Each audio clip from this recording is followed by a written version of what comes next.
মানুষ ভাবে আমার অপ্রাপ্তি বুঝি শুধু একজন মানুষকে না পাওয়া, কিন্তু আমার অপ্রাপ্তি ছিল জীবনের প্রতিটা জায়গায়।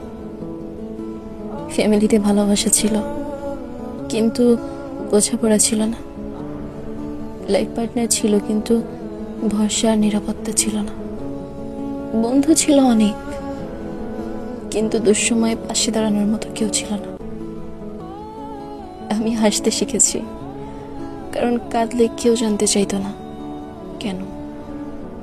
আমি চুপ থাকতে শিখেছি, কারণ কথা বললে কেউ বুঝতো না। এইভাবে এক এক করে সব আশা ভেঙে গেছে, আর শেষে বুঝেছি আমার জীবনের সবচেয়ে বড় প্রাপ্তি হলো এমন মানুষদের মাঝে বেঁচে থাকা যাদের কাছে থেকে কিছুই পাইনি, কখনো কিছুই না।